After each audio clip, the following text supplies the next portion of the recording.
Welcome back between Undisputed and Triangles here. It is round 4 action in CALLOUS Invitational 3. Game 1 was really good, really competitive. It did go the way of Undisputed, but just barely. It was a very back-and-forth game that either player could have won. So now Triangles is a loss away from losing the series, but like I said, this is winner's bracket, so even if Triangles or Undy were to lose the series, those guys would simply be knocked down to the lower bracket and would not be eliminated from the tour. However, obviously, 3-0 and in the winner's bracket and not having to play next round is definitely where you want to be if you can help it. So we'll see which one of those guys gets that luxury. Here is Game 2, and like I said, Undisputed took Game 1, which you guys should have watched if you are here. So, Undy's on the bottom. He's got a T-Tower. Triangles is again on the top. This time he's going to lead with a Lax, and a Skarm is going to be the switch-in, as is a Metagross for Triangles. Should be a safe spike turn. The punishment should be probably a Thunder Bunch or an HP Fire. It is a Magneton this time for Triangles, and he does get the trap. There's Spike Flare number 1, and there is Thunderbolt for the one-hit KO, possibly a Magnet on that Magneton.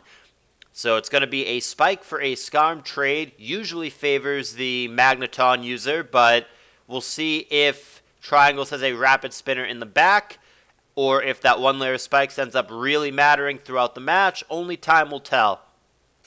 Mence shows it as Fire Blast, so that's going to be a mixed or a fully special Mence, as revealed by the Protect from Magneton. A friendly named Gyarados, I'm not sure about that nickname, is going to come in and get an Intimidate off. I don't think it matters in this specific matchup, since the Mence would not be brick breaking into the Gyarados anyway. And Gyara's going to have a neutral hidden power against T-Tower. HP Flying would have been resisted, so that's going to be HP Rock Gyarados. DD, HP Rock, Earthquake, and then whatever the last move is, could be Taunt, could be Roar, could be Double Edge. We shall see what that ends up being. Could be Rest, too. We've seen Rest Gyara in this tour. Here comes the Jirachi here, coming into a Meteor Mash. Wouldn't have done a lot anyway, but it does miss for what it's worth. Meta does have lefties. Claydol comes in. And Earthquake there, aimed at the Jirachi, is going to miss completely on the Claydol. But now, does he stay in to get an Earthquake off and possibly eat a Meteor Mash? And the answer is no. And an Earthquake immunity comes in Dragonite. That might be the first Dragonite appearance of the tour. I do not have the spreadsheet up in front of me, but I don't recall any Dragonites up to this point. I believe that is the first one. So we'll see if that can get off to a 100% win rate in the hands of Triangles, who goes for Hidden Power here. Does a pretty good chunk to Bliss. That might actually just be a DD Dragonite, similar to a DD Mence with a couple of pros and cons. Doesn't have Intimidate, slightly bulkier, can't flinch, couple little trade-offs there. Here comes Claydol, and it's going to be a Curse from the Lax. Claydol is not favored in this matchup by any means. He can blow up on it, but Claydol does not win this 1v1. He's going to try to Earthquake anyway, but it's super underwhelming after a boost. Only 14%. He's going to get leveled by a 54% return, bringing him to 53% and not looking like he would live another one. But he's going to be willing to try. He stays in Earthquakes, and an over-prediction from Triangles on his own Earthquake. That is going to put Claydol in range now to where he can live another return. The punishment is only a 13% Earthquake. Its return again, 48%, so a very different damage roll from the previous one that had done 53 or 54. But obviously Claydol will not live another regardless. He goes for a Psychic on the way out, and Lax is simply going to take a nap. He's going to go for the rest, and he's going to be nice and safe here, in theory. The only pokes that could learn Roar from Undisputed are the Salamence and the T-Tar. He's going to go to the Salamence here as a Sleep Turn gets killed. It's shown only Fire Blast so far. It could have Roar. I guess we're about to find out. Yeah, it does. It's going to be a killed Sleep Turn, the second Sleep Turn, and it's going to get roared out. And now we have ourselves the Dragon-on-Dragon matchup here. Dragon Claw could definitely be a thing from the Mence here, but he's going to get out of the way. And T-Tar and Jirachi is the matchup we end up with here.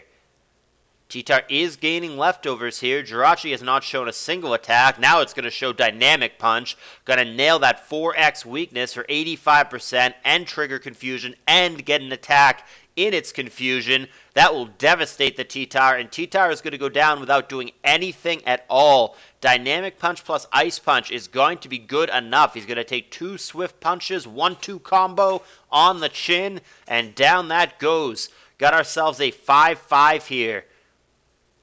Earthquake again is a misprediction from Triangles. There have been several occasions this game where he has gone Earthquake into either the Claydol or the Salamence and missed an opportunity in doing so.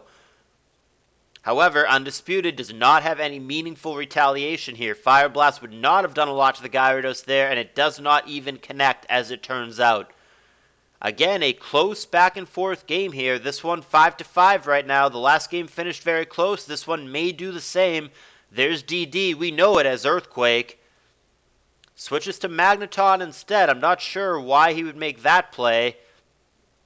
Playing around Thunder, I guess. There's still a lot of things he's not going to like, such as Dynamic Punch. And we now know the full set from Jirachi. It's got Thunder, Dynamic Punch, Ice Punch, and Substitute. Substitute immediately popped by Thunderbolt here, so he's going to have to resort to either D-Punch or Thunder. He opts for the 50-50 D-Punch, and he wins the coin flip. However, the confusion does not go his way, and the Thunderbolt gets off anyway, so Jirachi going to have to land something here. Goes for Substitute again, hoping to get a favorable confusion roll, and he does get that. This time the Magneton does attack itself, so Jirachi safe behind that sub for now. And he gets the knockout via Ice Punch, so Jirachi a threat here. Triangles has to deal with this thing, and he's got some very threatening moves behind that sub. See what he wants to do against Meta. Not Ice Punch, so it's going to be either Thunder or Dynamic Punch. He attempts the Thunder and whiffs on the 70-30. Earthquake connects here, but Jirachi will have another shot to do something before it succumbs to Earthquake here. And Thunder, again, is going to be the attempt, but it will not connect with the 70-30. Wow, but he doesn't go for Earthquake. Triangle's going to give him another shot. He went Meteor Mash there, so Jirachi will have another opportunity, and he's going to take advantage of it. He's going to connect with Thunder on this third attempt, and he's going to get Paralysis. So Triangle's potentially punished there for going for Meteor Mash instead of Earthquake. We'll see if it ends up mattering. He's now lower than he would be, and he's now staring down Immense that we know has Fire Blast, so Triangle's going to have to respond to this. And again, his answer is going to be Gyarados. Intimidate gets off. There's Dragon Claw. Decent chunk, a lot more than Fire Blast would have done. But Gyro will live another one, and we know he's got HP Rock, so Undi's got to be careful here. Stays in for Dragon Dance anyway, and HP Rock gets him, but the Salamence is faster here and would be able to knock out the Gyro with a Dragon Claw should the Gyarados stay in here. And that is what happens. There's the knockout. Undisputed retakes the lead. He's got the 4-3 advantage now. Sleeping Lax is going to come in. It's killed both of its sleep turns, I do believe, so it's primed to wake up and do damage to something here. T-Tar going to be that something. And it is just Return, aiming at the Mence, trying to knock that out, but the T-Tar obviously takes it a lot better. We have seen the full set. We know that this Lax has Earthquake here. We'll see if he can do anything against this T-Tar one-on-one. They exchange Rock Slide and Earthquake. Rock Slide won't kill, Earthquake will, but there's always the crit or the flinch possibility should Triangle stay in and try to gamble on this. He doesn't like it, he gets out of the way, and it's going to be the Mence on the bad end of the Rock Slide. Steps in on Spikes, and it is paralyzed as well. Gets out of the way for Dragonite, thinking there'll be an Earthquake. He's correct, so he's going to get the Dragonite in for free. It is a threat to the T-Tar here. If it has its own Earthquake, that would be a knockout here. Here comes Blissey, since we don't know what the Dragonite set is, and he does go for a DD as anticipated. He did show hidden power that looked like HP Flying against Bliss the first time around. And there's hidden power now, 54%. It might live in Ice Beam too. Oh, it lives it very comfortably. Remember, Dragonite is a bit bulkier than Salamence, so even with the sand, he's going to live that very comfortably. And now Blissey has some pressure on her. She would die to a subsequent hidden power Flying, as would the Salamence here, even after Intimidate. And down that goes. We've got ourselves a 3-3. With the Intimidate, Blissey should be able to live the hidden power Flying here, but she's got to be careful about other moves. Heal Bell here. That's going to, I think, just get rid of Paralysis on Meta. The Lax was not asleep, right? So yeah, I think that only cured the Meta. Interesting that he didn't opt to DD there or to keep the pressure on the Bliss, but he thought getting rid of the paralysis was worth it. We'll see if he's right. He's going to get a hidden power off, 36%, which is unboosted on the way out. Ice Beam takes it down. We've got ourselves a 2-3. Undisputed again in the lead. So here is Meta staring it down.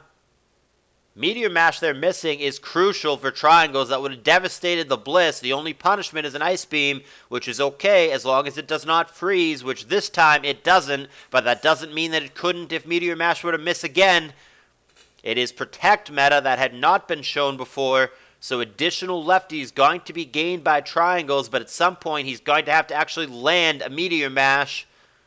And he's going to land it now. Blissey will survive, but there is an attack raise to prevent the Blissey from being able to play the soft-boiled game here, fishing for misses. She is now absolutely dead to another attack. Just a matter of when Triangles wants to pull the trigger. He is going to go for Protect first, and Bliss is going to go for Wish, which he can subsequently pass to, I think, the Clay Doll, right? Yeah, or the T-Tar. 54 and 24%, so they could both really use the Wish here. And the recipient is going to be the Clay Doll, who was at 24 before, and after Wish and Lefty is going to be all the way back up to 80% here. Still is not going to love +1 Meteor Mashes, though. That's a 63% whack, and the Earthquake comes up well short here. It would not kill, actually, with another Earthquake without the lefties he's going to gain with Protect, but with them, the Triangle's Metagross is going to be well out of range here of anything other than a critical hit. And, of course, Clay Doll is not going to live a Meteor Mash here, so he's hoping for a miss. That is not what we get. Down that goes, and Triangles takes the lead now at a very important time, because if he is faster here, which he is not, he can simply kill this T-Tar, no problem. Protect happens, Earthquake happens. So now it's going to be Undisputed, who's going to either need, I think, a crit. I don't think an Earthquake is going to be good enough, but we'll find out. 50-50 Protect fished for by Triangles, and he gets the 50-50 his way. So now I definitely think he needs a crit. Triangles would not have gone for the double Protect had he not calced that there. And he does live with 7%. That's going to be good enough. And +1 Earthquake is going to take out the T-Tar. This game, just like Game 1, was very close and very back and forth. These guys seem super evenly matched. Seems like a competitive series. Very, very excited to see how the series concludes, and I'm glad, though I have no bias toward who ends up winning. I'm glad we're going to get to see a Game 3 because these guys have really been back and forth, and it's been a great competitive series so far.